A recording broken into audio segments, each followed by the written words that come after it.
Hi friends, how are you? So today is 23rd Feb. A very good morning to all of you. तो अभी discuss करते हैं, पहले notes देख लेते हैं, उसके बाद फिर आज एडिटोरियल डिस्कस करेंगे. And thank you so much. अगर आपको अच्छा लग रहा है कि अगर हम प्री कम मेंस दोनों ही कर रहे हैं तो I hope you like it. आपके कमेंट्स तो यही बता रहे हैं. चलिए देखते हैं. पहले जो एडिटोरियल पे ऑस्ट्रेलिया का फेसबुक को लेके था, दैट इज़ नॉट इम्पॉर्टेंट, क्योंकि उनके वो डोमेस्टिक इश्यूज़ हैं. जो हमें देखना था वो हम देख सकते हैं कि कैसे एक डोमेस्टिक इशू एक कंट्री का इंटरनेशनली इम्पैक्ट कर सकता है. हो सकता है इसके ऊपर आगे लेक्चर्स में आए, हो सकता है और एडिटोरियल्स पे आए तो हम इसका डिस्कस करेंगे. बट अभी हम यही देख सकते हैं कि कैसे एक डोमेस्टिक लॉ जो है किसी भी कंट्री का इंटरनेशनली कंट्रीज को इम्पैक्ट कर सकता है. दूसरा, आप ये देख रहे होंगे पुडुचेरी को लेके जो ये इलेक्शंस को लेके हुआ है वो सब पॉलिटिकल गैमेट है, तो वो हमें ज़रूरी नहीं है. थोड़ा सा पुडुचेरी का हम लिख देते हैं कि अगर हम पुडुचेरी के असेंबली को दिल्ली के असेंबली से कंपेयर करें, क्योंकि पुडुचेरी में हमेशा से ही दिक्कत रही है, क्योंकि जब लेफ्टिनेंट गवर्नर वहाँ पे वो थी किरण बेदी जी, तो उस टाइम से प्रॉब्लम्स चल रही हैं. तो हम देख सकते हैं कि एलजी ऑफ दिल्ली जो है एन्जॉयज ग्रेटर पावर्स. अगर आप एक कॉलम बना सकते हैं दिल्ली का और एक बना सकते हैं पुडुचेरी का.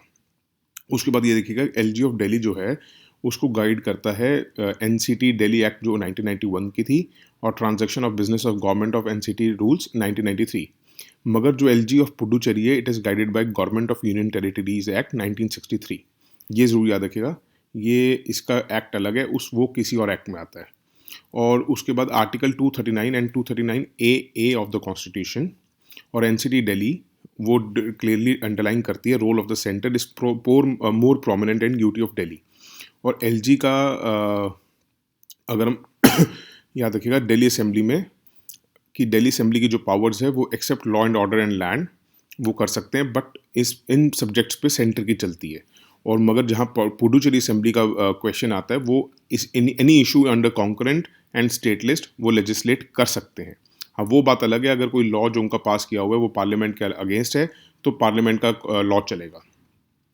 और पुडुचेरी जो यूनियन टेरिटरी है वो गवर्न होती है 239 ए ऑफ द कॉन्स्टिट्यूशन, और जो दिल्ली की जो गवर्न होती है वो होती है 239 ए. ये ज़रूर याद रखिएगा, क्योंकि कई बार पूछ लेते हैं कि आर्टिकल देके कि कौन सी कॉन्स्टिट्यूशन का वो कौन सी यूटी से रिलेटेड है. तो 239 ए तो है पुडुचेरी से और 239 ए है दिल्ली से रिलेटेड. और उसको गाइड करती है यूटी एक्ट और उसको गाइड करती है एनसीटी एक्ट. और सेक्शन 44 ये याद रखिएगा, यूटी एक्ट का जो 1963 में आई थी, सेक्शन 44 कहता है there shall be council of ministers in each union territory. अगर आपके पास क्वेश्चन आता है तो अगर आपका दिमाग यही चलेगा ना कि यार अगर ईच यूनियन टेरिटरी कहती है तो हर यूनियन टेरिटरी में तो है नहीं. कहाँ है चंडीगढ़ में, कहाँ है दमन एंड दीव में, कहाँ है दादरा नगर हवेली में, कहाँ है लक्षद्वीप में, कहाँ है अंडमान में. तो ये याद रखिएगा कि सेक्शन 44 ऑफ यूटी एक्ट जो है जो 1963 में आई थी उसमें ये हुआ था कि सारी यूनियन टेरिटरीज जो हैं उसमें काउंसिल ऑफ मिनिस्टर्स होने चाहिए to aid and advise the administrator, या उसको लेफ्टिनेंट गवर्नर कह सकते हैं. बट ये ज़रूरी नहीं है कि हर जगह हो. उन्होंने कहा था देयर शेल बी, होना चाहिए, हर जगह हो. ये याद रखिएगा, क्योंकि कई बार अगर ये क्वेश्चन आएगा तो आपके अंदर यही कंफ्यूजन आएंगे, ऐसा कुछ नहीं हो सकता. There shall be a council of ministers in each union territory, क्योंकि हम लोग देखते नहीं है ना जनरली, तो हमें लगेगा ये गलत स्टेटमेंट है. तो बट याद रखिएगा इसमें ऐसा एक्ट में आया था कि there shall be council of ministers in each UT. और उसके बाद इंटरनेशनल पेज पे जो ईरान यूएस का था उसमें कुछ भी देखने लायक नहीं है कि वो कितना, क्योंकि हम ऑलरेडी देख चुके हैं पहले लेक्चर में जब भी हमने ईरान यूएस का देखा था या डील का देखा था, न्यूक्लियर डील का, कि कितना वो एनरिच कर चुके हैं, कितना कॉन्ट्रैक्ट के अंडर उनको एनरिच करना है यूरेनियम को. उससे ज़्यादा करने की कुछ भी ज़रूरत नहीं है. उसके बाद एक पॉइंट याद रखिएगा, WHO जो है they do not approve drugs और डिसअप्रूव एनी ड्रग्स. ये कोरोनल को लेके आया था जो बाबा रामदेव का चल रहा है. तो सबसे बड़ी बात याद रखिएगा, देखिए हर कंट्री के अंदर अपना वो होता है. जैसे हमारे यहाँ DGCA करती है, यूएस के अंदर FDA कर सकती है. तो ड्रग्स को अप्रूव करना या डिसअप्रूव करना WHO के हाथ में नहीं है. हाँ, ये गाइडलाइंस दे देते हैं, एक गाइडलाइंस बना देते हैं कि क्या प्रोटोकॉल फॉलो करना है, वहाँ की नेशनल जो भी अप्रूवल अथॉरिटी उनको क्या प्रोटोकॉल्स फॉलो करने हैं, या दवाई की जो कंपनीज हैं उनको क्या प्रोटोकॉल्स फॉलो करने हैं. बट अगर कभी क्वेश्चन आ जाता है आपके पास प्रीलिम्स में कि WHO अप्रूव्स ड्रग्स ऐसा कुछ, तो WHO जो है कभी भी ड्रग्स अप्रूव और डिसअप्रूव नहीं करता है. WHO के एम्बिट में नहीं आती है ये चीज़. और उसके बाद ये था कि ब्रिक्स जो इंडिया में होने जा रही है, ये प्रीलिम्स वालों के लिए बहुत इंपॉर्टेंट है. तो कई बार क्या होता है, जैसे इस बार इंडिया में होने वाली है तो थोड़ा सा ब्रिक्स का हिस्ट्री पूछ ली या कुछ भी पूछ लिया, तो याद रखिएगा कि एक तो ब्रिक्स जो है कोई ऑर्गेनाइजेशन नहीं है, ये एक एनुअल समिट है बिटवीन 5 नेशंस. कोई ऑर्गेनाइजेशन नहीं बनी हुई लाइक UN या यूरोपियन यूनियन की तरह. ये एक समिट है, बस हर साल मिलते हैं, बात करते हैं, कुछ चीज़ों पे चर्चा करते हैं, दैट्स इट। और ये जो इसकी चेयरमैनशिप है वो आपस में मेंबर्स के एक्रोनिम जो है BRICS, Brazil, Russia, India, China, south Africa, इनके आपस में घूमती रहती है। ब्राज़ील जो है जो ब्रिक्स है 40% ऑफ वर्ल्ड पॉपुलेशन और 30% ऑफ GDP को अकाउंट करता है। ये मत सोचिएगा इतना पर्टिकुलर डाटा कैसे याद रखेंगे, ये डेटा याद रखना पड़ेगा क्योंकि ये पूछ लिया जाता है कि इट रिप्रेजेंट्स, आपको दे देंगे 60% ऑफ वर्ल्ड पॉपुलेशन या 40% ऑफ GDP, तो याद रखिएगा 40-30 याद करेगा। जो ब्रिक्स जो ये टर्म थी वो कॉइन की थी इकोनॉमिस्ट जिम ओनेल, ये गोल्डमैन सैश के थे, 2001 में उन्होंने वैसे ही फॉर्मुलेट किया था। तो ऐसा कुछ नहीं था, कभी अगर क्वेश्चन में आ जाता है ऑप्शंस में 3-4 ऑप्शंस आएंगी तो बड़ी टफ आती हैं, उसमें ये नहीं है कि किसी कंट्री के PM ने की थी या कुछ की थी। तो याद रखिएगा ये ब्रिक्स जो थी ये गोल्डमैन सैश के कोई इकोनॉमिस्ट थे, उन्होंने की थी। फर्स्ट ब्रिक्स समिट जो हुई थी वो 2009 में हुई थी रशिया में। एक बारी मुझे याद है, अभी याद नहीं, 2014 में पता नहीं 15 में क्वेश्चन आया था कि BRICS summit first held in China. ऐसा नहीं है, ये चीज़ें याद रखे करिए। फर्स्ट ब्रिक्स समिट हुई थी वो ब्रिक हुई थी, ब्रिक्स नहीं थी, ब्रिक्स समिट थी 2009 में रशिया में। और डिस्कस उन्होंने ग्लोबल फाइनेंशियल आर्किटेक्चर को लिया था, that is not so important. और साउथ अफ्रीका को उन्होंने इन्वाइट किया था 2010 में। बट साउथ अफ्रीका ने जो फर्स्ट समिट जो अटेंड की थी वो थी थर्ड ब्रिक्स समिट जब हुई थी सान्या चाइना में 2011। तो थर्ड ब्रिक्स समिट जो हुई थी, अगर आप ब्रिक्स के ऊपर बात आए तो ब्रिक्स जो समिट हुई थी वो फर्स्ट हुई थी 2011 में, और उस जब साउथ अफ्रीका ऐड होने के बाद, अगर इस पर्टिकुलर ऐसा क्वेश्चन आ जाता है साउथ अफ्रीका के ऐड होने के बाद कौन सी समिट हुई थी, वो चाइना में हुई थी। ब्रिक्स को लेके देखते हैं कि एक तो उन्होंने न्यू डेवलपमेंट बैंक बनाया था। न्यू डेवलपमेंट बैंक जो था वो शंघाई में हेडक्वार्टर था। ये कब हुई थी, ये बेसिकली फोर्थ ब्रिक्स समिट थी न्यू दिल्ली में, और उन्होंने उस टाइम न्यू डेवलपमेंट बात करने की कंसिडर किया था उस चीज़ को, ठीक है, ताकि इंफ्रास्ट्रक्चर डेवलपमेंट्स सारी इन development projects in BRICS and other emerging economies. याद रखिएगा खाली ब्रिक्स के लिए नहीं वो न्यू डेवलपमेंट बैंक था, उसमें ये था कि जो और भी डेवलपिंग इकोनॉमीज़ हैं या इमर्जिंग इकोनॉमीज़ हैं उनको भी अगर रिसोर्सेज की ज़रूरत होगी तो ये बैंक प्रोवाइड कराएगा। तो ये सबसे ज़्यादा इंपॉर्टेंट है कि जो न्यू डेवलपमेंट बैंक था सिर्फ ये इन पांचों को फाइनेंस करने के लिए नहीं था, ये सबके लिए था। मतलब जो डेवलपिंग कंट्रीज और भी होंगी जो ब्रिक्स की मेंबर नहीं है या जो अदर इमर्जिंग इकोनॉमीज होंगी। और ये अग्रीमेंट में कब आया था, सिक्स्थ ब्रिक्स समिट, जो फोर्टालेज़ा डिक्लेरेशन भी कहा जाता है उसको, 2014 में।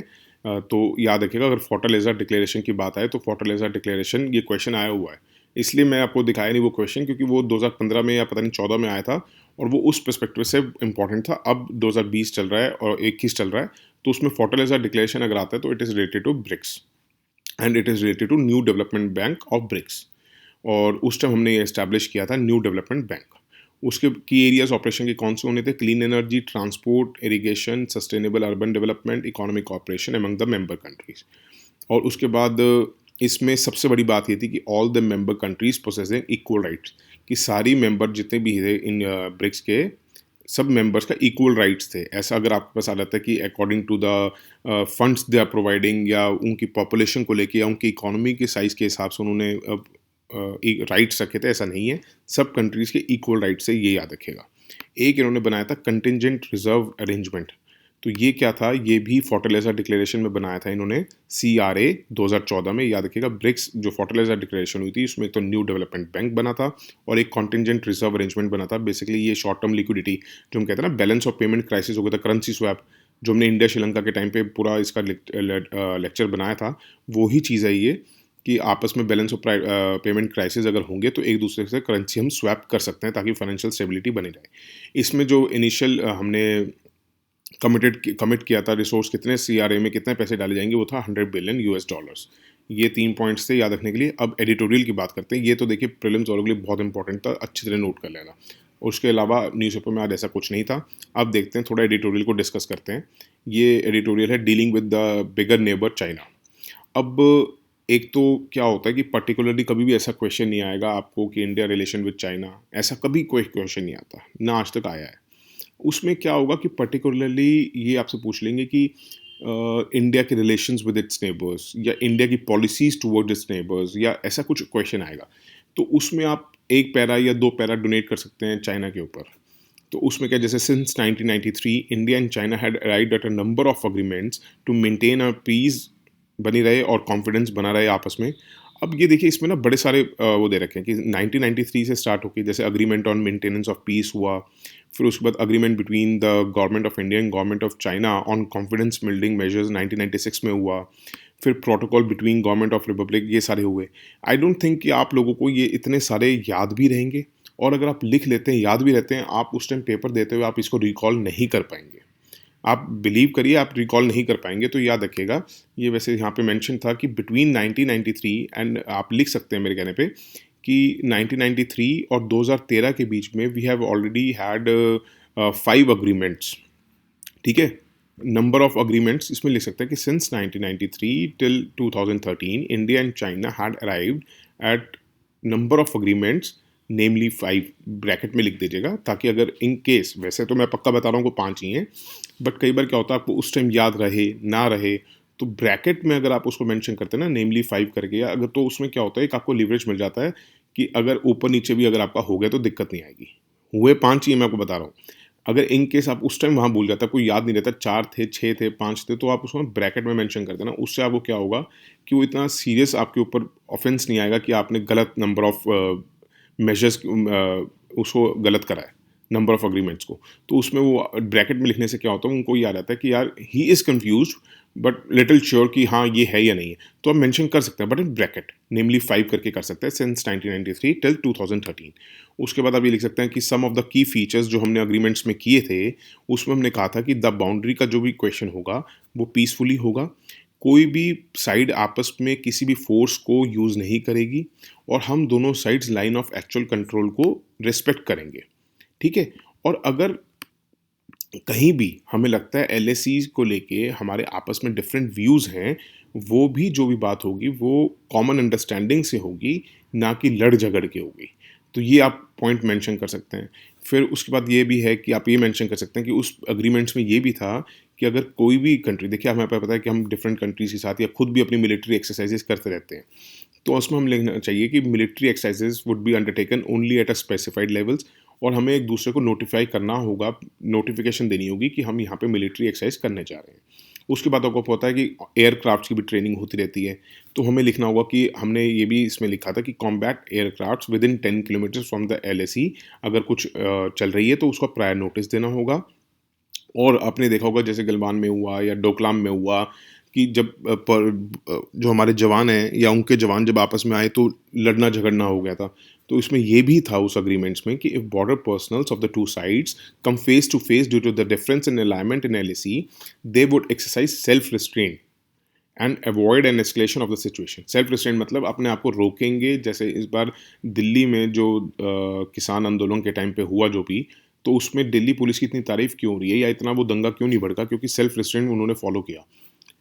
सेल्फ रिस्ट्रेन से क्या होता है कि मतलब पुलिस वालों ने उतनी ज़्यादा अपना फोर्स यूज़ नहीं करी, उन्होंने अपना को रोका, उन्होंने मतलब डिफेंस किया, ऑफेंड नहीं किया। तो उस वजह से उसको कहते हैं कि हमने we will follow self restraint. तो उसमें एलएसी के बारे में ये लिखा गया था। तो 3 एग्रीमेंट्स होते हैं।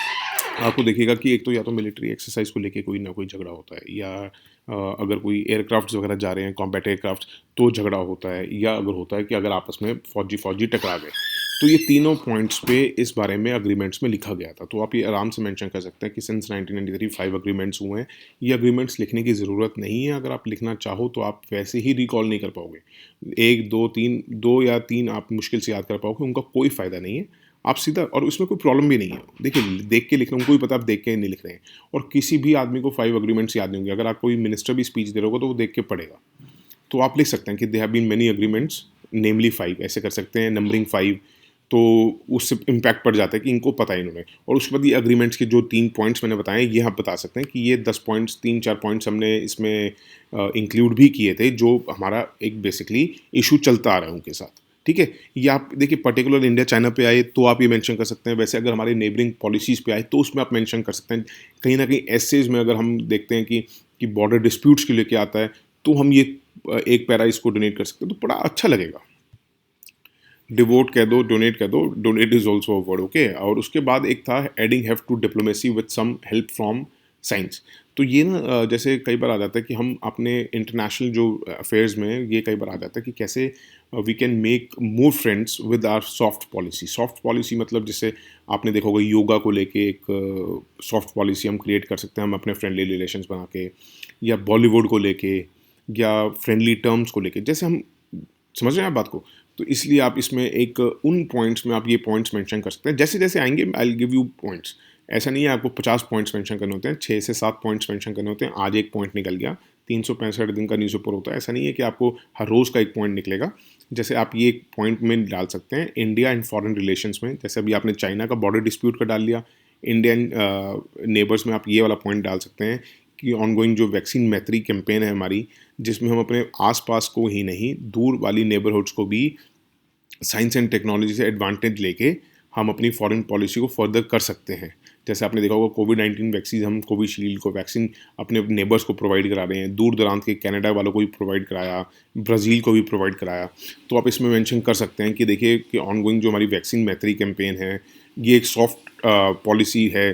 देखिए, initiative to leverage its science and technology advantages for the furtherance of its foreign policy objectives. इसमें ये मेंशन कर सकते हैं आप अपने पॉइंट्स को। में आपको एक लिवरेज मिल जाएगा, मतलब आप एक एज क्रिएट कर देंगे अपने लिए।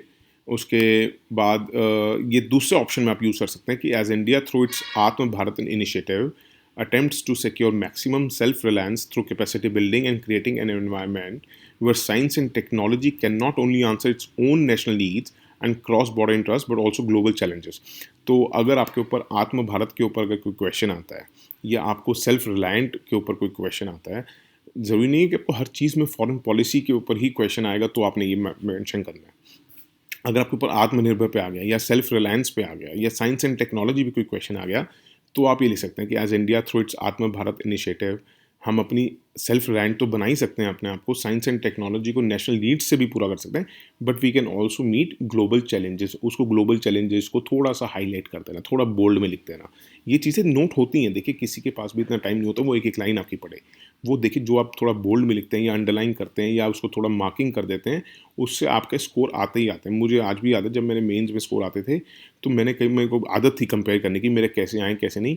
तो मैं हमेशा देखा है कि मेरे को ये एडवांटेज मिलता था। मतलब कई बार लोग पूछते हैं ना कि सर मार्किंग करने से फ़र्क पड़ता है क्या, अंडरलाइन करने से फ़र्क पड़ता है क्या? देखिए, हाइलाइटर लेके देखिए टाइम नहीं होता आदमी के पास कि वो पढ़ने के करने के बाद फिर उसको हाईलाइट करता फिरे। बट जब जब आप अच्छा लिखते हैं ना, तो आप उसको नीचे अगर आप अंडरलाइन कर देते हैं तो एकदम क्या होता है, वो पूरा पढ़ने के बजाय उन अंडरलाइंस को ज़रूर पढ़ते हैं जो चेक कर रहे होते हैं। तो आप उसको अंडरलाइन कर सकते हैं। राइटिंग का कोई इतना इशू नहीं होता, थोड़ा सा साफ लिखने की कोशिश कीजिएगा, कटिंग ज़्यादा ना हो, बट अंडरलाइन का बहुत मैटर पड़ता है।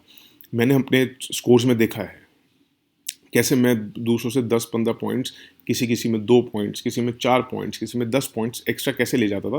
बड़ा फ़र्क पड़ेगा इससे कि हम इससे अपना इंटरेस्ट तो कर ही सकते हैं। आत्म भारत इनिशिएटिव लेके आए, उससे अपना तो इंटरेस्ट कर ही सकते हैं। उससे हम ग्लोबल चैलेंजेस भी मीट कर सकते हैं। बहुत बढ़िया पॉइंट है।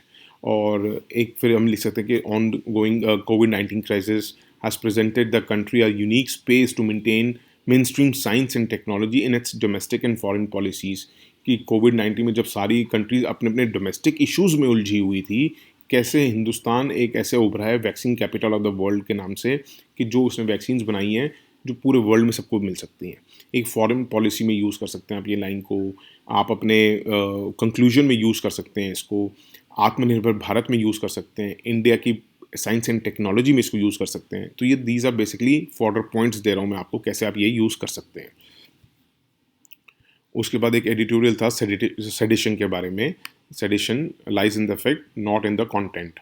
तो इसको लेके बहुत चल रहा है। तो एक याद रखिएगा, जो हमारे अंदर हमारे यहाँ अभी मैं आपको सब बताऊंगा कि क्वेश्चन कैसे अटेम्प्ट करना है, पहले सुन लीजिएगा। सेडिशन का जो एक्ट है वो आज भी जो हम फॉलो कर रहे हैं वो है जो इंडियन पीनल कोड में 1870 में बना था।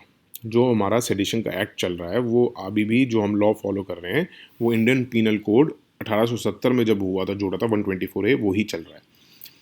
अब अगर ऐसा क्वेश्चन आता है तो पहले तो आप बेसिक सेक्शन 124A कब क्या कहता है, फिर उसके बाद कि ये लॉ कब इंट्रोड्यूस हुआ था, फिर आपको क्या है थोड़ी जजमेंट्स देनी चाहिए कि जैसे in Kedarnath Singh versus state of Bihar 1962, उसमें सुप्रीम कोर्ट ने कहा था कि कॉन्स्टिट्यूशनल वैलिडिटी दी थी इस एक्ट को, बट उन्होंने कहा, और उन्होंने ये भी कहा था कि it is being a reasonable restriction on free speech as provided in the article 19(2) of the constitution. उन्होंने कहा था जो सेडिशन का जो एक्ट है, जो रीजनेबल रिस्ट्रिक्शंस प्रोवाइड करता है on article 19(2) freedom of speech पे, वो कॉन्स्टिट्यूशनल वैलिड है।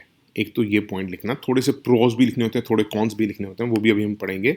फिर following the Kedarnath case, but आप ऐसे लिखेंगे, but following the Kedarnath case, Bombay high court in the case of cartoonist Aseem Trivedi को, जब अरेस्ट किया था, मेरे ख्याल से असीम त्रिवेदी उसमें भी आया था बिग बॉस में, कि बॉम्बे हाई कोर्ट ने गाइडलाइंस इशू की थी कि the which the police must follow invoke करने के लिए सेडिशन के केस को, कुछ प्रायर कंडीशंस भी उन्होंने लगा दी थी हाई कोर्ट ने कि भैया उन कंडीशंस को फुलफिल करो, ये नहीं है कि जिसको पकड़ा सेडिशन का एक्ट लगा दिया। अब वो प्रायर अप्रूवल्स क्या थी कि एक तो court also directed obtaining a legal opinion, पहले तो एक तो लॉ ऑफिसर से लीगल ओपिनियन ले, और उसके बाद सेकेंड ओपिनियन लेनी होगी स्टेट पब्लिक प्रोसिक्यूटर से किसी के ऊपर भी सेडिशन के केस लगाने से पहले।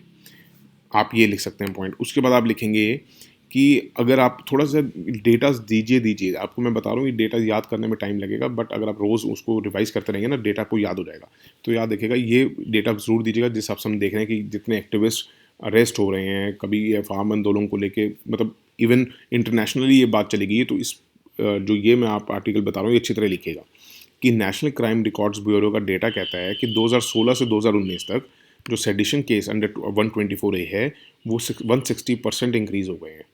बट उनके ऊपर जब ट्रायल चलता है तो कन्विक्शन जो है कि हाँ हकीकत में जिसको कहते हैं कि हाँ यार ये इसने जुल्म किया है, कोर्ट सज़ा दे देती है, तो वो जो कन्विक्शन है वो 3.3% तक ड्रॉप हो गई है फ्रॉम 33.3% इन 2016। ये इसको तो बहुत बड़ा बड़ा बोल्ड में लिखिएगा, बहुत बड़ा बड़ा बोल्ड में लिखिएगा, चाहे आप इसको कैपिटल लेटर्स में लिखें, क्योंकि ये बहुत इंपॉर्टेंट डेटा होता है। उसके बाद फिर आप लिख सकते हैं कि जो ये डेटा है ये बताता है कि that even though constitutional bench upheld the wides of the law of the sedition, the circumstances जो अब हो चुके हैं, चाहे हम ये इसमें लिखेंगे कि चाहे हो सकता है इस डाटा को देखते हुए अगर हम 1962 का केस भी देखते हैं, क्योंकि आपको 1962 का केस मैं इसलिए कह रहा था पहले मेंशन करिए, पहले मेंशन करने के बाद फिर आप ये लिख सकते हैं कि ये डेटा में कहता है कि चाहे हमारे कॉन्स्टिट्यूशनल बेंच ने इसको अपहेल्ड मतलब सपोर्ट किया था इस सेडिशन के लॉ को, मगर इस डाटा को देखते हुए अब सर्कमस्टांसेस ये आ गए हैं कि हमें इस प्रोविज़न को कम्प्लीटली लुक करना पड़ेगा। हमें ये नहीं है कि हम जब केस टू केस हम इसको रेफ़र करें, अब हमें पूरा रीलुक की ज़रूरत है इसको।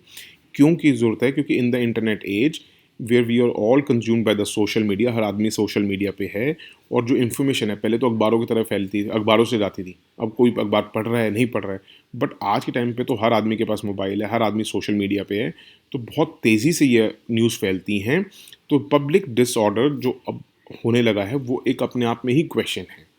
तो अब इसके लिए 1962 का जो केस था उसको डिसाइड करने के लिए चीज़ें बदल चुकी हैं, तो इसलिए हमें कंप्लीट ओवरलुक की ज़रूरत है।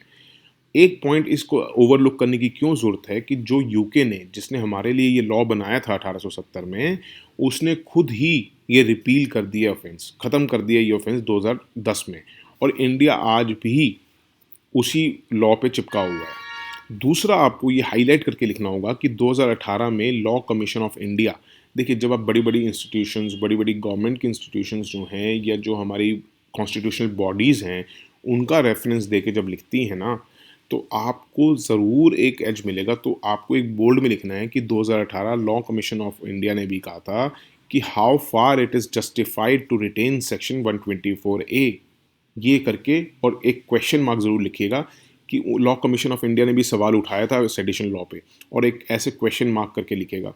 तो ये बहुत आपको एक एज दे जाएगा।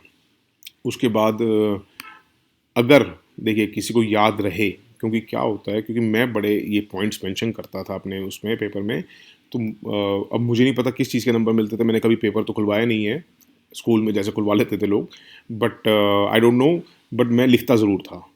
थोड़ा सा ना अच्छा इन्फ्लुएंस पड़ता है, आप अपने हिस्ट्री को, आप कोई कहने वाला मिथ कह सकता है उसको, बट अपनी हिस्ट्री को लेके चलें तो बड़ा इफेक्ट पड़ता है आपके क्वेश्चन पे। तो हम ये भी लिख सकते हैं लास्ट में कि आफ्टर ऑल, कंक्लूजन में हकीकत बता रहा हूँ, बहुत अच्छा पॉइंट है ये। आफ्टर ऑल हमारी जो वेद हैं वो ये कहते हैं, आनो भद्रः क्रतवो यान्तु विश्वतः।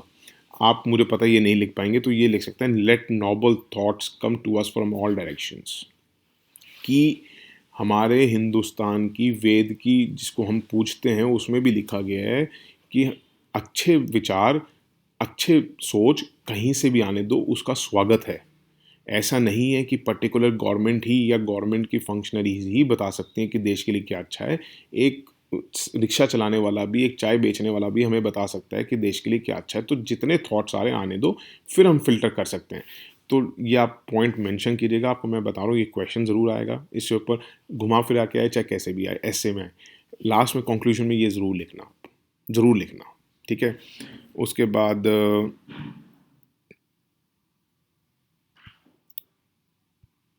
एक new paradigm in animal husbandry था। एक सेकेंड, एक सेकेंड, ये हो चुका है। हाँ, new paradigm in animal husbandry. तो एक तो ये आप प्रीलिम्स वाले ज़रूर लिखिएगा, मेंस वाले भी मेंशन कर सकते हैं कहीं कहीं पे। Animal husbandry infrastructure development fund, ये क्या है कि एक तो एनिमल हस्बेंड्री और डेयरी सेक्टर जो हमारा है वो 10 करोड़ लोगों को एम्प्लॉयमेंट देता है। दो, वो जो देता है वो ज़्यादातर कंस्ट्रेंट है रूरल सेक्टर में, बट इनकी एक इम्पॉर्टेंस जो है हम इकोनॉमी के लिए वो हम नहीं भूल सकते। तो AHIDF क्या था, ये आपने प्रीलिम्स वालों के लिए इम्पोर्टेंट है। एक तो 15, क्योंकि किसान आंदोलन को लेके बहुत कुछ चल रहा है, तो हो सकता है कोई फार्म से एग्रीकल्चर से रिलेटेड कोई ना कोई बनाया हुआ गवर्नमेंट का कुछ ना कुछ क्वेश्चन आ जाए।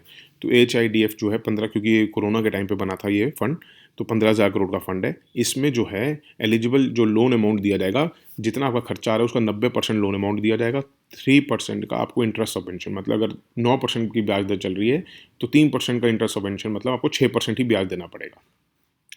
और कहते हैं डिटेल प्रोजेक्ट रिपोर्ट जो है, जो प्रपोजल है वो कहाँ पे आपको डालना होगा, उद्यमी मित्रा पोर्टल। और जो इंग्लिश स्टूडेंट्स हैं या जिनको हिंदी नहीं आती, उद्यमी का मतलब क्या होता है, एक बिजनेस को हिंदी में कहा जाता है उद्योग, बिजनेस को हिंदी में कहा जाता है उद्योग, और जो बिजनेसमैन होता है उसको कहा जाता है उद्यमी। तो उद्यमी मित्र मतलब बिजनेसमैन का दोस्त, उसका वो पोर्टल बनाया गया जहाँ पे अपने को प्रोजेक्ट रिपोर्ट आपने ही देनी है। आपको उसमें फिर 90% आपकी कॉस्ट का वो मिल जाएगा, अमाउंट लोन मिल जाएगा, और 3% सबवेंशन पे मिल जाएगा। और ये आप प्रीलिम्स वाले ज़रूर लिख लीजिएगा।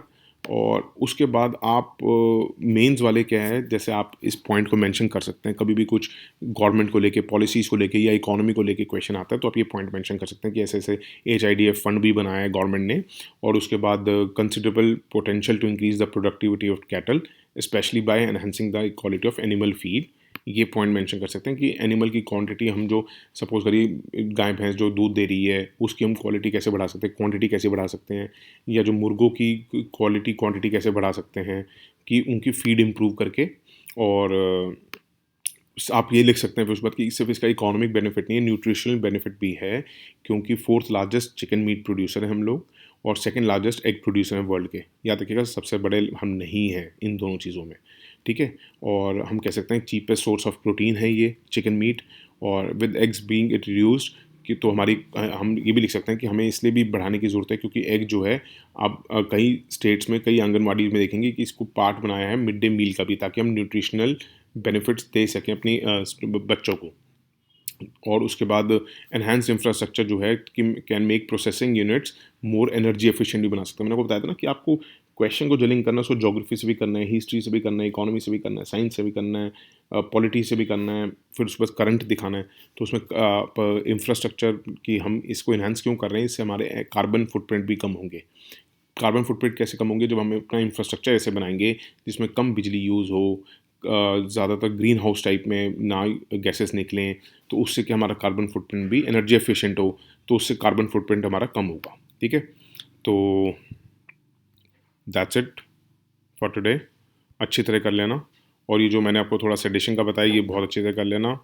सारी चीज़ें हम we have already discuss now. Thank you so much for listening, have a good day, bye, take care.